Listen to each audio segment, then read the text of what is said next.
Yeah, I talk to the leaders of the nations. मैं कई राज्यों के नेताओं से अगुवों से बात करता And हूँ I treat each and every one of you listening to me as a leader, a future leader in your country. और आप में से हर एक जो मेरी बातों को सुन रहा है, आपको भी मैं ऐसा ही मानता हूं कि आप इस देश के अगुवाई करने वाले अगुवे हैं। These are the lessons for leaders of nations. और कई राज्यों के अगुवों के लिए ये सीख है। These are not lessons for people who want prayer, for somebody to come and pray for them so that they will be healed. और ये उन लोगों के लिए सीख नहीं है जो लोग चाहते हैं कि कोई आए और उनके लिए प्रार्थना करते रहे।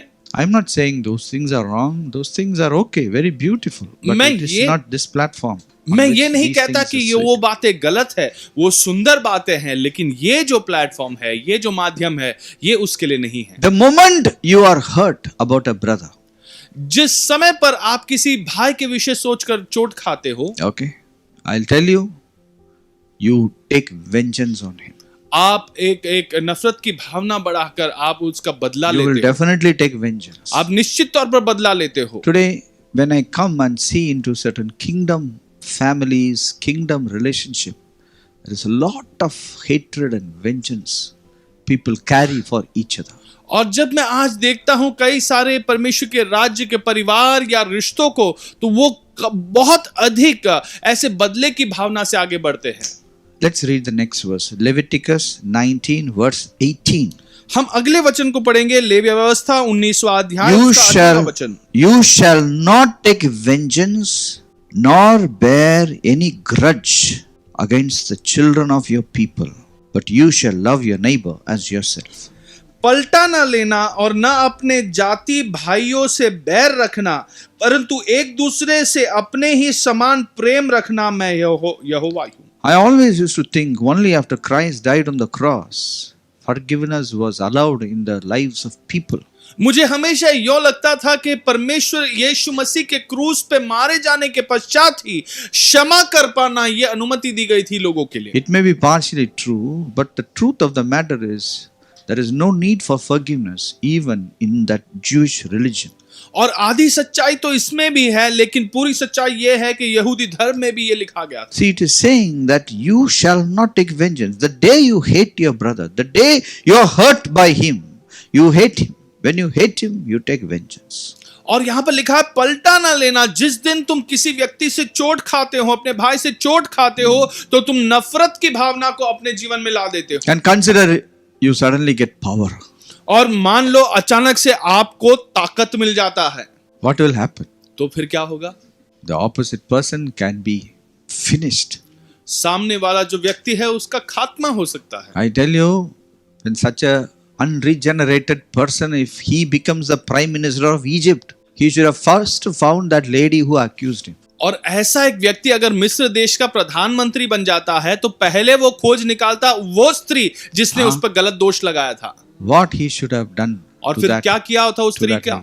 But today there is no mention of those things. लेकिन आज इन किसी भी विषय में कोई लेखा जोखा नहीं। Actually, I'll tell you something. सचमुच में आपको बताऊं, He forgot. Joseph forgot. Joseph never ever thought about her. Yusuf ने कभी उन विषयों को याद नहीं रखा, वो भूल चुका था। 13 years he was in the jail because of that lady. 13 साल उस स्त्री की वजह से वो जेल कारागृह में बंद था। 13 years he was beaten up because of that lady. 13 साल उसे मार खाना पड़ा उस स्त्री की वजह से। But he forgot about all that. लेकिन वो उस विषय में भूल चुका था। What a thing it is. कितनी बड़ी बात है। Not only that, how I know he forgot, he actually forgot his father's house also. और मुझे ये कैसे पता कि वो भूल चुका है कि वो सचमुच हकीकत यह है कि वो सचमुच अपने पिता के घराने को भी भूल चुका था। Because when his son was born, he names him as, I have forgotten my father's house. क्योंकि जब उसका पुत्र का जन्म होता है तो वो अपने पुत्र को नाम इस मतलब से देता है कि मैंने अपने पिता के घराने को भुला दिया। Somewhere he forgot his brothers. और कहीं तो उसने अपने सारे भाइयों को भुला दिया था। He forgot everybody who offended him. और जिन किसी लोगों ने व्यक्तियों ने उससे चोट पहुंचाई थी उसे वो भुला चुका था। I tell you, he forgot because he had no business in forgiveness only. He was never offended, first of all. और वो भूल इस कारण चुका था कि उसे कभी माफ करने की जरूरत नहीं पड़ी, क्योंकि उसने पहले तो कभी चोट ही नहीं खाई थी इन विषयों से। See, I tell you something. When you are hurt by somebody, that somebody you keep in the prison of your heart. और जब आप किसी व्यक्ति से चोट खाते हो, उस व्यक्ति को आप अपने हृदय के कारागृह में बंद रखते हो And you beat that person every day. और हर दिन उस व्यक्ति को आप पीटते हो, मारते हो। This is what happens. Without your knowledge, you are actually doing these things. और यही बात होती है बिना आपके समझ के, ये आपके जीवन में घटती जाती है। When you allow people to hurt you, you actually, you can never forget them. जब आप अनुमति देते हो किसी अन्य व्यक्ति को कि वो आपको चोट पहुंचाए, तो आप फिर कभी उसे माफ नहीं करते। They will forget you, but you will not forget them. वो आपको शायद से भूल जाएंगे, लेकिन आप उसे भूल नहीं पाओगे। Yes, they will never forget you. आप उसे कभी नहीं भूल पाओगे They will remember you और आप उसे याद रख पाओगे, because you have allowed them to hurt you. क्योंकि आपने अनुमति दी है उन्हें कि वो आपको चोट You are पहुंचाए। carrying them in your heart आप अब उनको अपने हृदय में लिए चल रहे हो and you're beating them every day. और हर दिन उसे आप पीट रहे हो। Every day you are talking against them, thinking about them. It goes on and on. It goes for decades. Till your death, you actually carry them in your और हर दिन आप उन्हें पीटते हो और कई दशकों के लिए चलता है, और जब तक आपकी मृत्यु नहीं होती तब तक आपके साथ रहता है। It's so sad that believers carry this type of luggage, burdens in their hearts, and this type of violence is in their hearts. और ये बहुत दुख की बात है कि विश्वासी जन ऐसे चीजों को अपने हृदय में लेकर चलते हैं, ऐसे मारपीट की अवस्था को अपने साथ लिए चलते हैं। So I tell you something, you need to be restored in your relationships. आपको अपने रिश्तों में फिर से बांधकाम पाना है। When this restoration doesn't happen in this area, no other area ever restoration will ever happen. जब ये फिर से बांधकाम इस स्थान पर नहीं होता है, तो फिर किसी अन्य स्थान में भी नहीं हो पाता है। So it is God's concern that we all are delivered out of this hatred and hurting and these type of things. तो ये परमेश्वर को इस विषय में रुचि है कि हम सब इस नफरत की भावना से और इन सारी भावनाओं से हम आजाद हो जाए। See, here is the guys who have destroyed the life of Joseph. They are fallen down on their face in front of Joseph. He was the prime minister. He can make them into keema on that day. और यहाँ अवस्था देखो, ये जो लोगों ने जिसने इसकी सारी जिंदगी को नरक समान बना दिया था, वो उनके सामने घुटने टेके हुए हैं और वो प्रधानमंत्री पद में है। उस क्षण में वो चाहे तो उनका खीमा बना सकता है। Let us read what the Bible says. हम देखेंगे कि वचन में क्या लिखा है। 1 John chapter 2 verse 9. He who says he is in the light and hates his brother is in darkness until now. जो कहता है कि मैं ज्योति में हूं लेकिन नफरत करता है, वो अब अंधकार में है। He is in darkness. वो अंधकार में है। Now this guy is a born again, अब ये नया जन्म इसने पा लिया है, spirit filled boy. आत्मा से भरा Or हुआ है। filled means was a woman of God, whatever. वो Pastor, वो पासबान बन चुका है, evangelist, और इवेंजलिस्ट बन चुका है, prophet of God. वो परमेश्वर का Man of भविष्यद्वक्ता बन चुका है, परमेश्वर का दास बन चुका He है, is telling the whole world, I am in light. और वो सारी दुनिया को कह रहा है मैं तो ज्योति में हूँ, I live in light. मैं ज्योति में I रहता walk in हूँ, light. मैं ज्योति में I चलता walk in हूँ, love. मैं प्रेम में चलता हूँ। Huh? But the truth is, he is in darkness. लेकिन सच्चाई ये है कि वो अंधकार में है, Darkness is not good. और अंधकार ठीक Your अच्छा नहीं darkness है, is ruled by whom? क्योंकि अंधकार पर राज्य कौन करता है? Darkness is ruled by the devil. अंधकार पर शैतान ही राज्य करता है। So if you hate your brother, you automatically transport yourself into darkness. तो अगर आप अपने भाई से ही नफरत करते हो तो आप सीधे अंधकार में प्रवेश कर लेते हो, Sooner or later, the devil is going to work in your life. और अभी नहीं तो कल शैतान आपके जीवन में कार्य जरूर करेगा। A man who hates his brother is walking in darkness. और एक व्यक्ति जो अपने भाई से ही नफरत करता है वो अंधकार में चलता है। Now let us see what will happen to him after that. और उसके बाद उसके जीवन में क्या होगा हम देखते हैं। Verse 11, he who hates his brother is in darkness and walks in darkness and does not know where he is going, because the darkness has blinded his eyes. पर जो कोई अपने भाई से बैर रखता है वो अंधकार में ही है और अंधकार में चलता है और नहीं जानता कि कहाँ जाता है, क्योंकि अंधकार ने उसकी आंखें अंधी कर दी है। He doesn't know where he is going now. वो अब तो जान He's भी नहीं रहा है blind. कि वो कहाँ जा रहा है, क्योंकि अंधा बन चुका है। So if you are a hurt man, you are a blind man. तो अगर आप चोट खाए हुए व्यक्ति हो तो आप एक अंधे व्यक्ति हो। If you are a hurt son, you are a blind son. अगर आप एक चोट खाए हुए पुत्र हो तो आप एक अंधे पुत्र बन Today, गए हो। many children are hurt about their parents. आज कई सारे बच्चे अपने माता पिता से चोट खा They चुके हैं carry the hurt. और in उस their चोट को hearts. लिए वो चलते हैं। I don't say the parents are right. मैं ये नहीं कहता कि माता पिता शायद सही थे। It's true that the parents have abused their authority, power, position, whatever it is. But the children become victims and they walk in darkness. ये बात सत्य है कि उन अवस्थाओं में उन माता पिताओं ने अपने अधिकार का गलत फायदा उठाया, लेकिन वो जो बच्चे हैं उन्होंने अपने जीवन में चोट खा लिया है। Yes. There are many friends who are hurt by their friends. आज कई सारे मित्र ऐसे हैं जिन्होंने अपने ही मित्रों से उन्होंने चोट खा लिया They है trust their friends and their friends ditch them. और उन्होंने अपने दोस्त पर भरोसा रखा था और उन्होंने उसे धोखा दे दिया। They say, I will be for you. और वो कहता है कि मैं तुम्हारे लिए हमेशा रहूंगा I will be for you. और मैं तुम्हारे लिए हमेशा रहूंगा, And they ditched them. और फिर उसे धोखा दे देते हैं Huh? And they are hurt.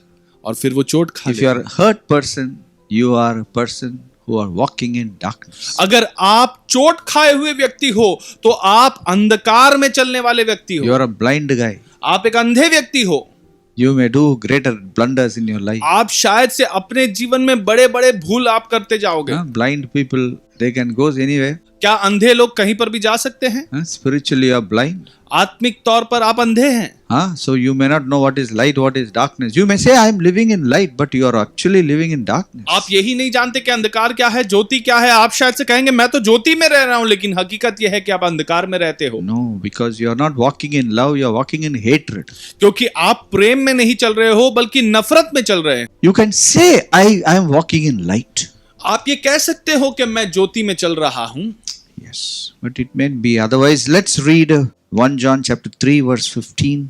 पहला यूहन्ना 3 अध्याय उसका 15वां वचन। Whoever hates his brother is a murderer. जो कोई अपने भाई से बैर रखता है वह हत्यारा है। Who hates his sister is a murderer. जो अपनी बहन से बैर रखता है वो हत्यारा है। I'll tell you, you may not hate your sister, but your sister may have hurt you. आप शायद से अपनी बहन से नफरत तो नहीं करते, लेकिन शायद आपकी बहन ने आपको चोट पहुंचाया है। The sisters are very, very talented, you know. और ये बहन बहुत ही They know how talented to है। hurt each other. वो जानते हैं कि कैसे एक दूसरे को चोट पहुंचाए। I feel brothers they don't hurt each other very, very much, but the sisters, they have very special ability. और मुझे ऐसा लगता है कि भाई जो है वो आपस में इतना नहीं चोट पहुंचाते, लेकिन जो बहनें हैं वो आपस में बहुत चोट पहुंचाते हैं। I'll tell you, if you allow your sister to hurt you, you are a murderer. अगर आप अपनी बहन को अनुमति देते हो कि वो आपको चोट पहुंचाए तो हकीकत में आप एक हत्यारे बन जाते हो। Let's read some more. Chapter 4 verse 20. और चौथे अध्याय के 20वें वचन को भी हम पढ़ेंगे। If someone says, I love God, I think he's a believer, na? अगर कोई कहता है कि मैं परमेश्वर से प्रेम रखता हूं, लगता है यह व्यक्ति विश्वासी है। Some people give testimony, I love God. और कुछ लोग गवाही देते हैं मैं परमेश्वर से प्रेम रखता हूं। Because I loved God. और क्योंकि मैं परमेश्वर से प्रेम रखता I था, went through so much of problem in my मैं life. इतने परेशानियों से अपने जीवन में गुजरा। And that testimony makes everybody cry. और ये गवाही सुन के सारे रो पड़ते हैं। But he doesn't like one brother somewhere. लेकिन कहीं तो वो एक भाई को पसंद नहीं करता। And it says, verse 20, I love God and he hates his brother. He's a liar. और वो कहता है कि वो मैं परमेश्वर से प्रेम रखता हूं और अपने भाई से बैर रखता है, वह झूठा है। I'll tell you, if you are hurt with your brother, you are a liar. अगर आप अपने भाई से चोट खा चुके हो तो सचमुच आप झूठे व्यक्ति हो। It is my desire that if you are listening to me, you need to be like Joseph. और ये मेरी इच्छा है कि अगर आप मेरी बातों को सुन रहे हो तो आप योसेफ के समान बनो। When you hate a brother or a sister, it says, verse 20, how can you love God if you cannot love your brother? क्योंकि इस 20वें वचन के दूसरे भाग में लिखा है, क्योंकि जो अपने भाई से जिसे उसने देखा है प्रेम नहीं रख सकता, तो परमेश्वर से जिसे उसने देखा नहीं प्रेम नहीं रख सकता। I tell you, if you are hurt with your brother, you cannot walk in love. मैं आपसे कहता हूं अगर आप अपने भाई से चोट खा चुके हो तो आप प्रेम में नहीं चल पाते हो। I don't know what love is that, but it is not agape love. मैं नहीं जानता कि ये प्रेम कैसा प्रेम है, लेकिन ये हकीकत में अगापे प्रेम नहीं है। If you are irritated, if you are hurt, if you are You know, if you think your brother or your sister has wronged you, I tell you, you need to repent of the sin of hatred and murder, and you need to get out of it before it hurts you and destroys your life. अगर आपको लगता है कि आपके भाई या बहन ने आपके प्रति गलत व्यवहार किया है, बुरे तरीके से व्यवहार किया है, तो मैं आपसे कहता हूं कि आपको पहले पश्चाताप करना है और इस पाप से बाहर निकलना है। Because you are already walking in darkness. क्योंकि आप पहले से अंधकार में चल रहे हो। I tell you, the demons will work on you. मैं कहता हूं कि ये दुष्ट आत्माएं आपके जीवन में कार्य करेगा। It is better we get out of it as soon as possible. और ये बेहतर होगा कि हम इससे बाहर निकले जितना जल्दी हो सके उतना। In the life of Joseph, Yusuf के जीवन में he said, there is no need for me to forgive you. वो कहता है कि मुझे कोई जरूरत नहीं कि मैं तुम्हें क्षमा करूं। Am I God? क्या मैं परमेश्वर हूं? Am I God to क्या मैं forgive you? परमेश्वर हूं? So he said that there is no need for me to forgive you. तो वो कहता है कि इसकी कोई जरूरत नहीं कि मैं तुम्हें क्षमा करूं। His mind is actually on God and his purposes. He is going ahead and he's saying, you meant it for evil, but God meant it for good. और वो अपने आप से कहता है कि तुमने तो दुष्टता के लिए किया था, लेकिन परमेश्वर ने उसे मेरी भलाई के लिए In the whole activity, God had a meaning in that. और इस सारे कार्य में परमेश्वर का कुछ अर्थ था, कार्य था। They had a meaning in it, but God had a meaning. लोगों का कुछ और अर्थ था, लेकिन परमेश्वर का कुछ और अर्थ था। In every hurt which your friend or your neighbor or your house people are doing to you, there is a meaning which they have, there is a meaning which God has. और जो कुछ आपके भाई या आपके पड़ोसी आपके प्रति करते हैं, उनका कुछ मतलब होता है वो कार्य करने के लिए, लेकिन परमेश्वर का कुछ अन्य ही मतलब होता है जो आपके जीवन में आता है। Very clear. ये बड़ा साफ है। In all the wrongs which are done to you, I tell you, God has a meaning in that. That's what Joseph was saying. जो भी गलत काम आपके जीवन में किसी और ने किया है, परमेश्वर का इसके प्रति कुछ अलग ही मतलब होता है। यही योसेफ कह रहा है। God has something to say about all these things. और इन सारी वस्तुओं के विषय में परमेश्वर का कुछ कहना है। Joseph understood that. और योसेफ उस बात को समझ चुका था। And he flowed in that. और उसी के साथ वो आगे बढ़ने लगा। He escaped. और वो बच गया। Here it says, faithful are the wounds of a brother, but the kisses of an enemy are deceitful. Proverbs 27:6. और नीति वचन उसका 27वां अध्याय उसका 6वां वचन यूं कहता है कि विश्वास योग्य एक मित्र के चोट का है, ना कि कोई दुश्मन के चुम्मे का। The faithful are the wounds of your brother or a sister. और विश्वास योग्य है वो घाव जो आपके भाई या बहन ने दिए हैं। Faithful are the wounds of your father and your mother. और आपके माता पिता ने जो चोट पहुंचाई है वो विश्वास योग्य है। Faithful are the wounds of anyone in your family. और किसी भी अन्य व्यक्ति ने जो घाव पहुंचाए हैं वो विश्वास योग्य है। Faithful are the wounds of your teachers and your authorities. और आपके शिक्षक ने या अधिकारियों ने जो चोट पहुंचाए हैं वो विश्वास योग्य है। There is a degree of faithfulness in all that. और इन सारी वस्तुओं में एक डिग्री है विश्वास योग्यता की। They reprimanded us for our good. उन्होंने हमें ताड़ना दी ताकि हम बेहतर बन जाएं। I had a teacher who used to beat me more than others. और मेरे एक शिक्षक थे जो मुझे अन्य किसी भी व्यक्ति से ज्यादा पीटते थे। But that made me more disciplined that I escaped his beating, because he did not beat anybody. He only beat me. क्योंकि वो किसी और को नहीं मानते थे, केवल मुझे पीटते थे और मुझे बेहतर व्यक्ति उसने बनाया। Yes. Today when I think, I was so diligent in his class that I will not give any opportunity for that guy to touch me. और आज मैं सोचता हूं कि मैंने इतना अधिक मैं विश्वास योग्य मैं बना था उनके कक्षा में कि वो कोई अवसर नहीं देता था कि वो मुझे पीटे। Very easy to invent or discover why that guy is beating you more than others. और ये बहुत आसान है ये खोज निकालना कि वो व्यक्ति तुम्हें किसी अन्य व्यक्ति से ज्यादा क्यों पीट रहा है। But you should be like Joseph. You should be smart enough to learn the lesson very easily, fast. लेकिन आप योसेफ के समान बने जो बुद्धिमान था और उन सारी बातों में वो उसने अपने सीख को ले ली। I am not supporting those people who are hurting you or who are troubling you, but I am really telling you have to react right to every one of them. मैं उनके साथ नहीं खड़ा हूं जो लोग आपको चोट पहुंचा रहे हैं, आपको ताड़ना दे रहे हैं, बल्कि मैं आपसे कह रहा हूं कि आप सही प्रतिक्रिया करें। Because God has a purpose in all that. क्योंकि इन सारी वस्तुओं में परमेश्वर का एक उद्देश्य है। You are going through tough period of your life, क्या God has a आप purpose in that. अपने जीवन में बड़े मुश्किल के अवसर से गुजर रहे हो, परमेश्वर का एक उद्देश्य है इसके मध्य में। You have lost your money, God has a purpose in that. क्या आपने अपने पैसों को खोया है, परमेश्वर का एक उद्देश्य है। See, devil means it for our bad.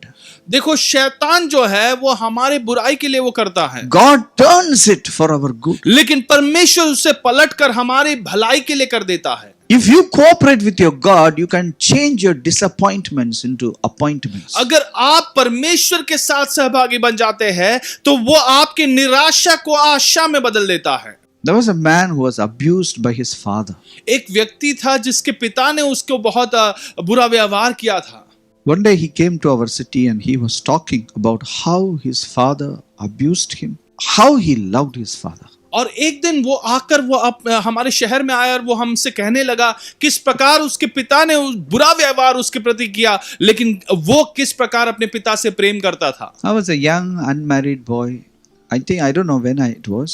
I was young, and when I was listening to him, I was delivered out of all certain misconceptions I had about my own daddy.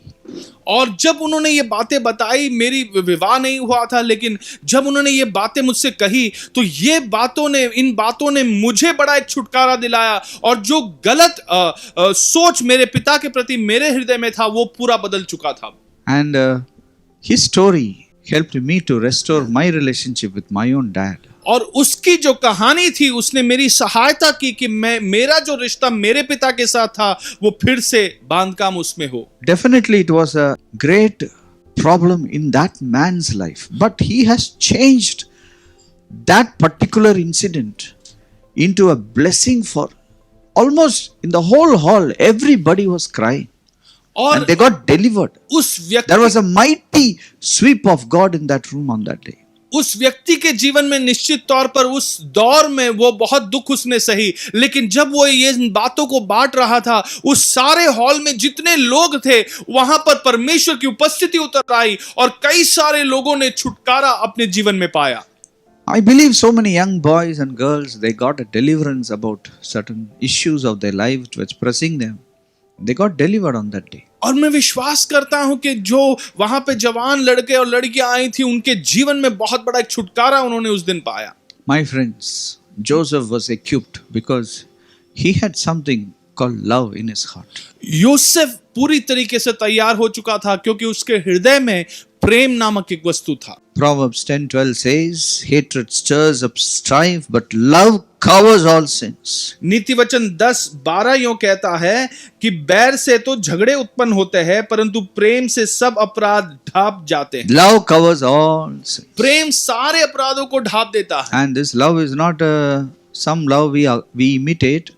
This love is actually poured into our heart. और ये जो प्रेम है ये कोई साधारण किस्म का प्रेम नहीं है, बल्कि ये जो प्रेम है हमारे जीवन में उंडेला गया है। This love is poured into our hearts through the Holy Spirit. This is God's agape love. और ये जो प्रेम है ये पवित्र आत्मा के द्वारा हमारे जीवन में उंडेला गया है क्योंकि ये परमेश्वर का अगापे प्रेम है। This will help us to get out of every hurt we can ever get in our life. ये हमारी सहायता करता है ताकि हम किसी भी चोट से हमारे जीवन से हम बाहर निकल सके जो हमारे जीवन में घटे। When we begin a life without hurts, I tell you, that is a super highway in which we can live in. और जब हम हमारे ये बिना चोट के एक जीवन को हम बिताते हैं तो ये हमारे लिए सामने एक बड़ा सा हाईवे तैयार हो जाता है जिसमें हम आगे बढ़ सकते हैं। God is a good God. परमेश्वर भला परमेश्वर। Today as you are listening to this, I feel that God will deliver you. और आज जैसे आप मेरी बातों को सुन रहे हैं मुझे ये विश्वास है कि परमेश्वर आपको छुड़ा देगा। People are hurt. और लोग चोट खा चुके हैं। You say, Lord, लेकिन आप कहे प्रभु I stop this business of being hurt, getting hurt. मैं इस चोट खाने के इस व्यवसाय को मैं रोक देता हूं। Hurt people, they get more hurt. और जो चोट खाए हुए लोग हैं और अधिक चोट खा लेते हैं। Hurt people, they hurt people. और चोट खाए हुए लोग अन्य लोगों को चोट दिखाते हैं। Many people don't know, if you are hurt, you will hurt others. और बहुत लोग ये नहीं जानते अगर आपने चोट खाई है तो आप दूसरों को भी चोट दिलाते हो। Joseph is our example. He is the testimony of the Lord. Yusuf हमारे लिए एक उदाहरण है, वो एक गवाही है हमारे सामने। He was not hurt. उसने कोई चोट नहीं खाई। He was not bothered. उसके कोई परवाह नहीं थी। He said, hey, you did bad, God did good. और वो कहने लगा कि तुमने तो बुरा किया था लेकिन परमेश्वर हाँ? ने अच्छा किया। They finished him. God said, he said, hey, I don't worry. और I am okay. उन्होंने तो उसका खात्मा कर दिया था, लेकिन परमेश्वर ने कहा कि कोई चिंता मत करो। You know, sometimes people behave wrong, so we get very hurt. और कई बार ऐसे होता है कि लोग गलत बर्ताव करते हैं और हमें बहुत चोट लगता है। Sometimes there are many silly things we get hurt and become very sick in our life. और कई मामूली सी बातें होती हैं वो हम करते हैं और हम अपने जीवन में चोट खा लेते हैं और हम बीमार पड़ जाते हैं। Majority of the believers are sick people. अधिकतर विश्वासी जो लोग हैं वो बीमार लोग हैं। They have no way to get out of sickness वो नहीं जानते कि कैसे इस बीमारी से बाहर निकले, because they are क्योंकि- building hurt in their lives. क्योंकि वो अपने जीवन में चोट को बांधते जा रहे हैं। Yes. My friends, today may the Lord deliver us from hurts. दोस्तों, आज परमेश्वर आपको इस अवस्था से छुटकारा दिला दे। When God delivers you from hurts, there is no need for you to forgive anybody. जब परमेश्वर आपको इन चोटों से छुड़ा देता है तो कोई जरूरत नहीं कि आपको क्षमा करना There पड़े, is no need for you to cry. और कोई जरूरत नहीं कि आप रोए। Some people, they cry very bitterly. और कुछ लोग बहुत ही बुरी तरीके से वो रोते हैं। As their friend, as their father, I understand. Yes, they have been hurt so much. एक मित्र होने के नाते, एक पिता होने के नाते मुझे ये यकीन होता है कि हाँ, सचमुच वो ऐसे गुजर रहे हैं। Yes, I stand with you when you cry or when you wail or when you are dull. I stand with you. जब आप रो रहे हो, दुख में हो, आप ताड़ना में हो, पीड़ित हो, तो मैं आपके साथ खड़े रहता हूँ। But I want you to come to another level, not getting hurt at all.